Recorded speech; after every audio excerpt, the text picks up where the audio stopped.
욥기 10장. 산다는 것이 이토록 괴롭고 고통스러우니 내가 내 마음속의 원통함을 털어놓지 않을 수가 없구나. 내가 내 영혼의 쓰라림을 말하지 않을 수가 없구나. 내가 하나님께 아뢰오니 주여 나를 정죄하여 죄인마냥 다루지 마시고 도대체 무슨 까닭으로 주께서 나같이 하찮은 자와 이리 다투시는지 그 까닭을 말씀해 주소서. 주께서는 주의 손으로 친히 빚어 만드신 이 몸은 이리도 억압하고 멸시하시면서도 악인들의 계획은 저리도 잘 되게 하시니 그것이 정녕 옳고 선한 일입니까? 주께서도 육신의 눈을 가지고 계십니까? 사람이 보는 것처럼 주께서도 그렇게 보고 계시는 것입니까? 주께서 사시는 날이 인간이 사는 날처럼 짧은가요?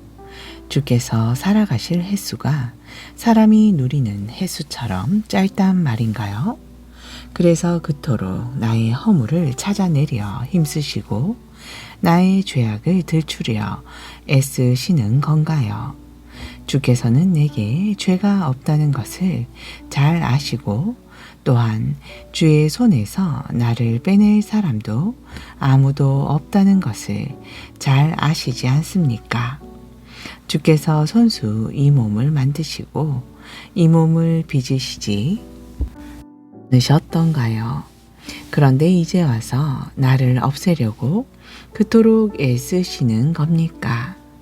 주께서는 진흙을 뭉쳐 빚으시듯 이 몸도 친히 뭉쳐 빚으셨다는 사실을 기억하소서.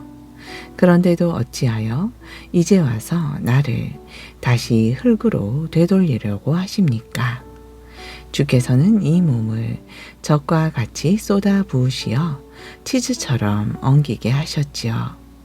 그러고서 가죽과 살로 이 몸을 입히시고 뼈와 힘줄로 이 몸을 엮으시지 않으셨습니까?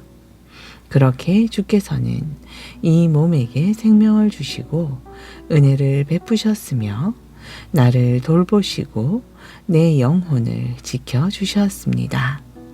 그런데 지금 돌이켜 생각해 보니 주께서는 그러면서도 마음속에 항상 나를 해칠 생각을 품고 계셨던 것 같습니다. 만일 내가 죄를 지으면 주께서는 나를 죄인으로 못 박고는 나의 죄악을 용서하시지 않으실 것입니다. 내가 악하다면 응당 내게 재앙이 임할 것입니다. 하지만 설령 내가 의롭다고 할지라도 나는 주 앞에서 얼굴을 들지 못할 것입니다. 내가 지금 겪고 있는 이 엄청난 고난으로 인해 내 마음이 수치심으로 가득 차 있기 때문입니다.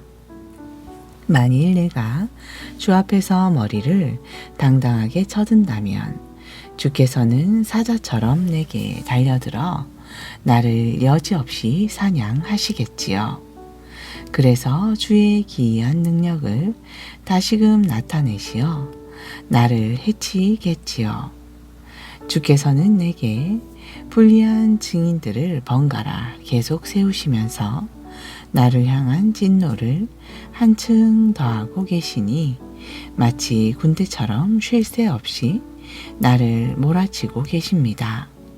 그러실 바에야 어찌하여 이 몸을 어머니의 태에서 나오게 하셨습니까? 차라리 어머니의 태에서 죽게 하셨더라면 나 같은 것이 어느 누구의 눈에도 띄지 않았을 것 아닙니까? 아예 존재하지 않았던 것처럼 여겨졌더라면 더욱 좋았을 것이 아닙니까? 어머니의 태에서 무덤으로 곧장 내려갔더라면 더욱 좋았을 것이 아닙니까? 이제 내 인생의 나날도 얼마 남지 않았습니다. 그렇지 않습니까? 그러니 멈춰 주십시오. 이 몸을 그냥 이대로 내버려 두십시오. 부디 남은 날들만이라도 편히 살게 하소서. 이 몸이 다시는 돌아오지 못할 곳으로 떠나기 전에 어두컴컴한 흑암의 땅, 곧 죽음의 그림자로 온통 뒤덮인 그 땅으로 떠나기 전에 칠흑처럼 어두운 땅, 죽음의 그림자로 온통 뒤덮여 아무것도 구분할 수 없는 땅, 빛조차도 흑암처럼 되어버리는 그 땅으로 떠나기 전에 부디 그리 해 주소서. 11장. 욥의 말이 끝나자 나아마 사람 소발이 욥에게 충고했다. 자네가 그토록 말이 많으니 내가 입 다물고 가만히 있을 수가 없네. 이복에 말 많은 사람치고 옳은 말 하는 것을 본 적이 있는가?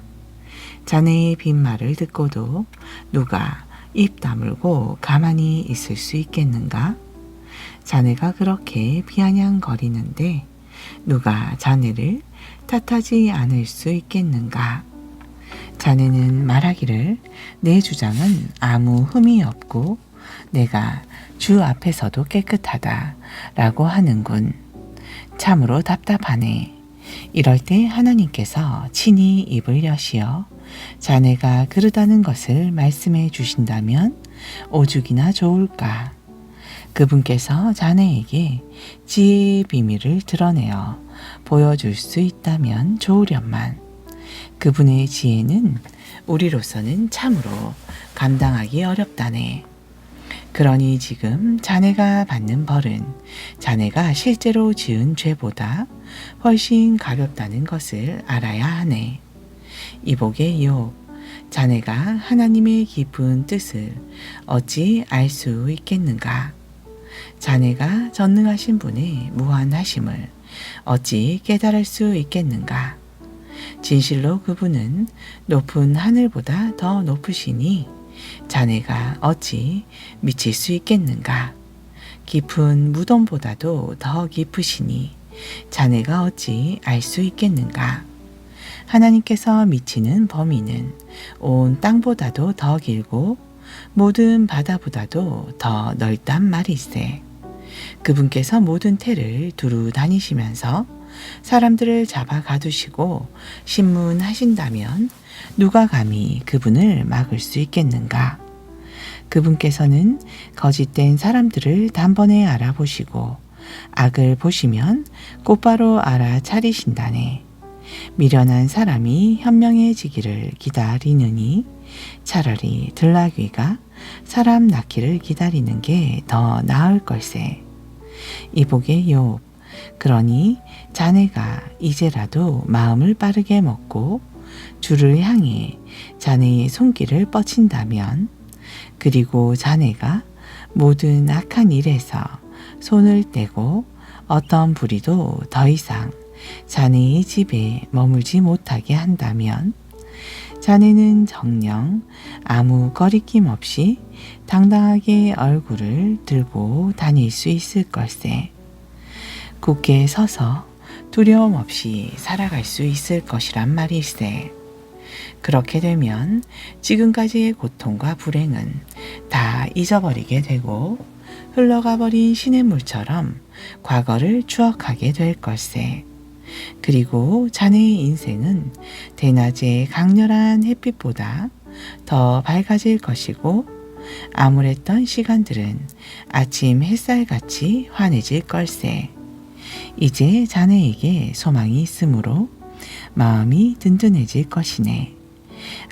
그렇고 말고 자네가 사방을 빙 둘러보아도 이제는 걱정할 것이 하나도 없으므로 마음 편히 발 뻗고 쉬게 될 걸세. 그렇게 자네가 자리에 편히 누워도 자네를 두렵게 할 자가 아무도 없고 도리어 많은 사람들이 자네에게 잘 보이려고 애쓸 것이네. 그러나 죄를 회개하지 않는 악인은 눈이 멀어서 마침내는 도망칠 곳조차 찾지 못할 것이고 그의 유일한 희망이라곤 그저 어서 빨리 숨이 끊어지기를 바라는 것뿐이라네. 12장. 소발의 말을 듣고 욥이 대답하였다. 참으로 자네들만 지혜로운 사람들이군. 자네들이 죽으면 지혜도 함께 따라 죽겠군 그래. 그러나 자네들이 알고 있는 것 정도는 나도 다 알고 있다네. 내가 자네들보다 못하지 않다네. 아니 그래, 그 정도도 모를 사람이 어디 있겠나. 하나님께 간구하여 종종 응답을 받곤 했던 내가 이젠 내 친구들에게 한낱 웃음거리가 되다니, 의롭고 흠없는 내가 조롱거리가 되고 말다니. 자네들은 아무 고통 없이 마음 편히 지내니까 재앙에 빠진 나를 보고 마구 비웃는군. 재앙을 만나 비틀거리고 있는 사람을 내려치고 있군 그래. 강도들의 집이 오히려 번성하고 하나님을 분노케 하는 자가 도리어 세상을 활보하니 그 자들은 하나님을 자기 멋대로 할 수 있다고 생각하네. 하지만 짐승들에게 물어보게. 그것들이 자네들에게 말해 줄 걸세. 공중의 새들에게 물어보게. 그것들이 자네들에게 가르쳐 줄 걸세. 아니면 땅에다 대고 물어보게. 땅이 자네들에게 가르쳐 줄 걸세. 그것도 아니면 심지어 바다의 물고기들이라도 자네들에게 일러줄 것이네. 주께서 친히 이 모든 일을 행하신다는 것을 그 모든 것 가운데 그 무엇인들 모르겠는가? 살아 숨쉬고 있는 모든 것의 생명은 전부 다 그분의 손 안에 있고 무사람의 목숨 또한 그분의 손에 달려 있다네. 귀가 어찌 말을 듣지 못하겠으며 혀가 어찌 음식 맛을 알지 못하겠는가? 지혜는 나이 든 사람들에게서 나오고 오래 산 사람일수록 인생의 깊은 통찰력을 꿰뚫어 아는 법이라네. 하지만 본래 모든 지혜와 권능은 하나님께 속한 것이고 인생에 대한 지혜와 통찰력도 그분께 속한 것이라네. 하나님께서 무너뜨리시면 누가 다시 세울 수 있겠으며 하나님께서 가두시면 그 누군들 풀려날 수 있겠는가. 하나님께서 물길을 막으시면 땅이 곧 메말라 가뭄이 들고 그분께서 물길을 터놓으시면 땅에 물이 흘러 넘쳐 혼수가 된다네. 힘과 지혜가 모두 그분께 속해 있으니 속는 자와 속이는 자가 모두 그분의 통치 아래 있다네. 진실로 하나님께서는 통치자들을 발가벗긴 채 맨발의 상태로 끌려가게 하시기도 하고 세상의 지혜로운 재판관들조차 바보로 만드시기도 한다네.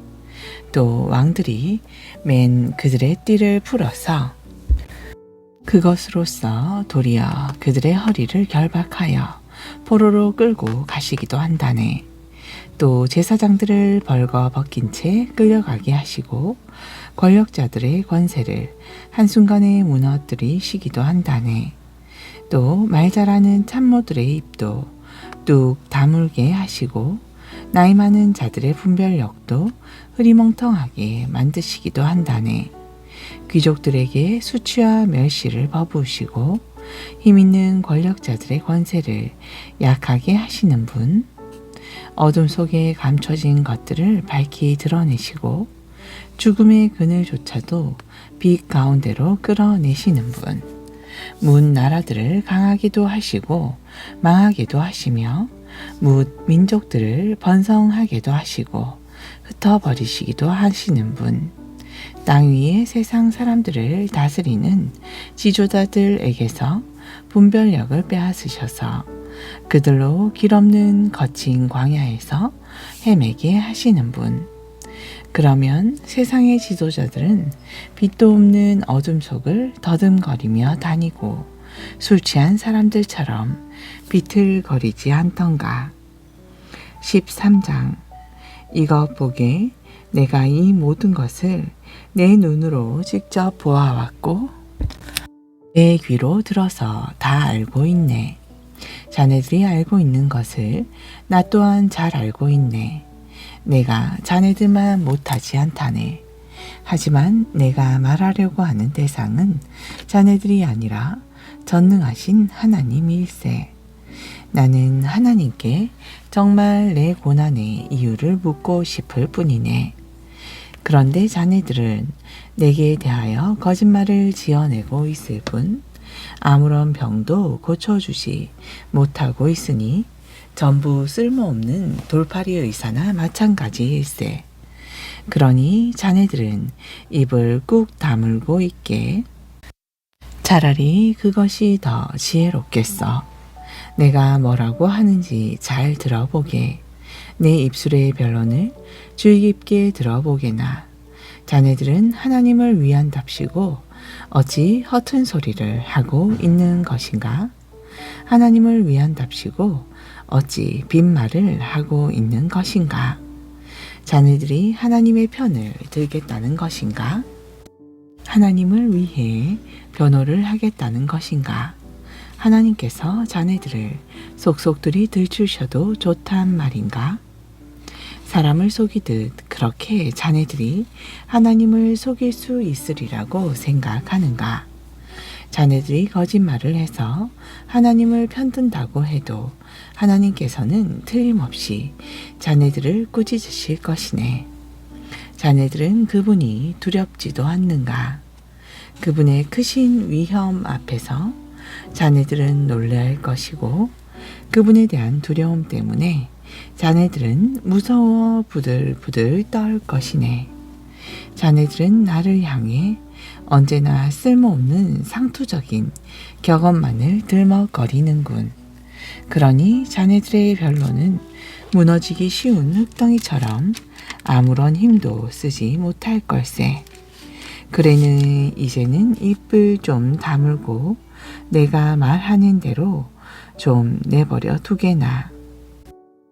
일이 어떻게 되든지 내가 당하면 될 것 아닌가. 내가 어찌 내 이빨로 내 살을 물어 뜯겠으며 어찌 내 생명을 내 손으로 해치겠는가. 설령 그분께서 나를 죽이신다고 해도 나는 그분을 믿을 것이네. 하지만 그렇다고 할지라도 그분 앞에서 나는 내 방식대로 내 사정을 밝혀 나 자신을 변호해야겠네. 내가 그렇게라도 하는 것이 그나마 내게는 구원을 얻는 길이 될 터이니 그분 앞에서는 어떠한 위선도 통하지 않을 것이기 때문이네. 이제 내 말을 잘 들어보고 내가 하는 진술에 귀를 기울여 주게. 여보게들, 나는 내 사정을 앓을 준비가 되었네. 아무리 생각해도 내게는 아무런 잘못이 없으므로 무죄로 밝혀질 것이라고 확신하네. 대체 누가 나를 그르다고 주장할 수 있을까? 만약 그런 자가 있다면 나는 차라리 입을 다물고 죽고 말겠네. 주님, 제발 나의 2가지 부탁만 들어주소서. 그러면 내가 주님 앞에서 피하여 숨지 않겠습니다. 이제는 나를 치시는 주님의 그 손을 내게서 멀리 감투 거두소서. 그리하여 나로 하여금 공포에 사로잡혀 떨지 않게 하소서. 그런 다음에 주께서 나를 부르소서. 그러면서 내가 대답하겠습니다. 아니면 내가 먼저 주께 말씀드리겠사오니 주께서 꼭 대답해 주시옵소서. 주님, 내가 얼마나 많은 불법과 죄악을 저질렀습니까? 내가 무엇을 잘못했는지 나로 알게 하소서. 주께서는 어찌하여 나를 피하십니까? 어찌하여 나를 원수 대하듯 하십니까? 주께서는 어찌하여 한낱 바람에 날리는 나뭇잎 같은 나를 그토록 위협하시는 것입니까? 한낱 마른 지푸라기 같은 나를 그토록 못살게 구십니까? 주께서는 마음 아픈 나의 쓰라린 과거들을 일일이 기록하시고 내 어린 시절의 잘못들까지도 낱낱이 들추시어 나를 그토록 꾸짖고 계시는 것입니까? 또한 주께서 나의 발을 사슬로 꽁꽁 묶으시고 나의 움직임을 뚫어지게 낱낱이 지켜보시며 내가 내딛는 매 발자국마다 일일이 살피고 계시므로 이 몸이 이렇게 썩어가는 물건처럼 쇠약해지고 존목은 옷처럼 못쓰게 되고 말았습니다. 14장 여인의 몸에서 태어나는 모든 사람은 사는 날도 많지 않은 데다 그마저도 괴로움으로 가득 차 있을 뿐입니다. 인생이란 꽃처럼 피어났다가 어느 순간에 팍 시들어 버리고 그림자처럼 붙잡지도 못한 채 그저 덧없이 사라지고 마는 것이 아닙니까? 그런데도 주께서는 어찌하여 그런 미미한 사람에 불과한 나를 그토록 눈여겨 살피시고 나를 데려가 주의 심판대 앞에 세우시는 것입니까? 그 누가 더러운 것들 가운데서 깨끗한 것을 이끌어낼 수 있겠습니까? 아무도 그럴 수 없습니다. 사람마다 땅 위에서 살아갈 날수가 다 정해져 있기에 모든 사람은 주께서 이미 정해 놓으신 그 날수대로 살아갈 뿐입니다. 어느 누구도 주께서 정해 놓으신 그 기한에서 벗어날 수가 없습니다. 그러니 이제는 나에게만 그만 눈길을 거두시어 나로 좀 쉬게 하소서. 품꿈과도 같은 내 인생 그저 남은 나날 동안만이라도 편히 좀 쉬게 하소서. 나무에게는 희망이 있으니 비록 베어져 쓰러지더라도 새로운 순이 다시 돋아납니다. 싹이 돋아서 멈추지 않고 계속 자라납니다. 뿌리가 땅속에서 늙어가고 그루토기가 흙 속에 묻혀 죽어가더라도 물 기운만 들어가면 그 싹이 돌아서 다시 자라나고 새로 심은 듯 가지가 뻗어 나옵니다. 하지만 사람은 그렇지 아니하니 사람은 일단 기력이 쇠하여 죽으면 어디론가 사라지고 맙니다. 마지막 숨을 거두면 온데간데 없이 사라져 도대체 어디에 있는지 모르게 됩니다. 물이 바싹 말라버린 강처럼 물이 없어 그 바닥이 훤히 드러난 호수처럼 사람도 한번 죽으면 다시는 일어나지 못합니다.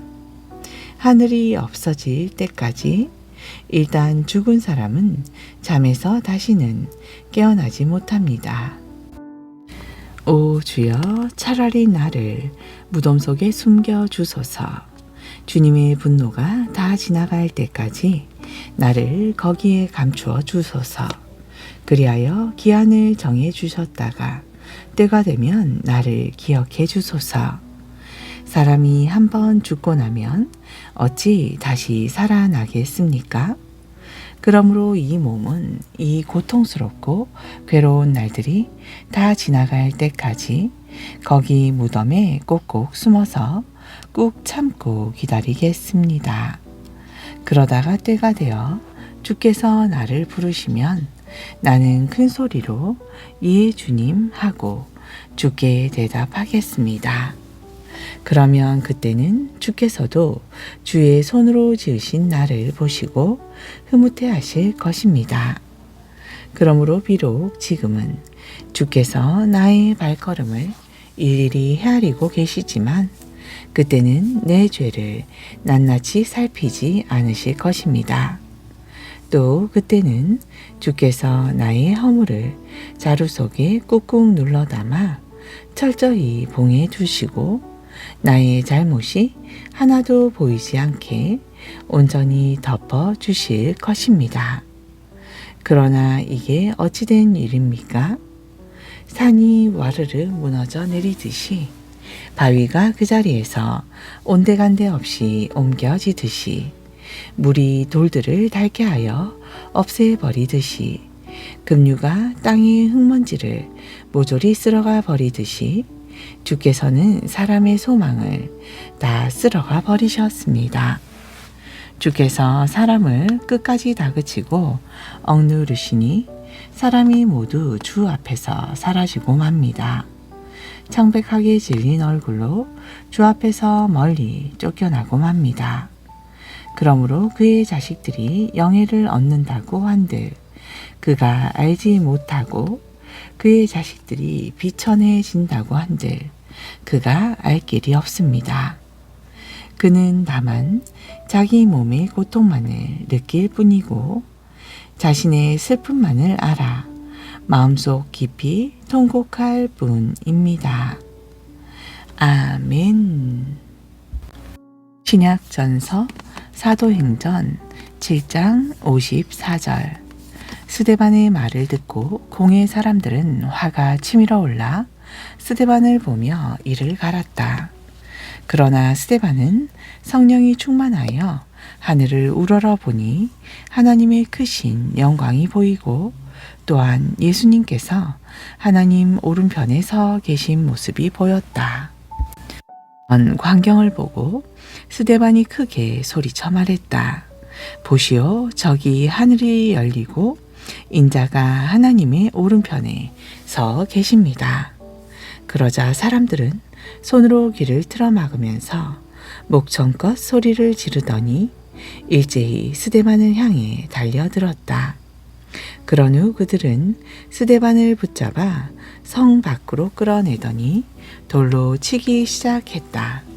그때 스데반을 고소했던 거짓 증인들은 겉옷을 벗어서 사울이라는 청년의 발 앞에 놓았다. 돌들이 날아오는 가운데서 스데반은 기도했다. 주 예수님, 제 영혼을 받아주소서. 그러고는 무릎을 꿇고 큰 소리로 부르짖었다. 주님, 이 죄를 저 사람들에게 돌리지 마소서. 이 말을 남기고 스데반은 고이 잠들었다. 8장. 사울은 스데반이 죽임당한 것을 당연하게 여겼다. 그날부터 본격적으로 예루살렘에 있는 교회에 박해의 광풍이 불었다. 그래서 사도들을 제외한 모든 신자들이 유대와 사마리아 지방으로 뿔뿔이 흩어졌다. 신앙심 깊은 사람들이 스데반의 시선을 거두어 장사를 지내고 그를 생각하면서 몹시 슬퍼하며 울었다. 그러나 사울은 교회를 모조리 없애버리려고 집집마다 찾아다녔다. 그래서 신자가 발견되면 남녀를 가리지 않고 끌어내어 감옥에 보냈다. 여기저기 흩어진 신자들은 가는 곳마다 복음을 전했다. 그들 가운데 빌립 지사도 있었다. 그는 사마리아 성읍으로 내려가서 사람들에게 예수가 그리스도임을 전했다. 사마리아 사람들은 빌립의 말을 듣고 또 그가 행하는 놀라운 기적적인 일들을 보면서 온 마음을 기울여 그가 전하는 말에 귀를 기울였다. 그때에 악한 귀신들이 비명을 지르면서 많은 이들에게서 떠나갔고 수많은 중풍병자와 지체 장애인들이 고침을 받았다. 그리하여 사마리아 온 성읍에 큰 기쁨이 넘쳤다. 한편 그 성읍에 여러 해 동안 마술을 부리며 살아온 시몬이라는 사람이 있었다. 그는 자신이 대단한 인물인 양 행세했고 많은 사람들이 그를 따랐다. 그래서 성읍 사람들은 신분의 귀천을 가리지 않고 모두가 그 사람에게 시선을 집중하면서 이 사람이야말로 하나님께서 보내신 대단한 능력의 소유자다 라고 칭찬하며 감탄하였다. 이처럼 시몬이 신기한 마술로 오랫동안 그곳 사람들을 놀라게 해왔기 때문에 사람들은 그를 믿고 따랐다. 그러나 이제 빌립 집사가 그 성읍에 와서 하나님의 나라와 예수 그리스도에 관한 기쁜 소식을 전하자 많은 사람들이 빌립의 말을 믿고 세례를 받게 되었다. 마술사 시몬도 믿고 세례를 받았다. 그런 뒤 빌립이 가는 곳이면 어디든지 따라다니며 빌립이 베푸는 많은 기적들을 보고 크게 놀라워했다. 아멘.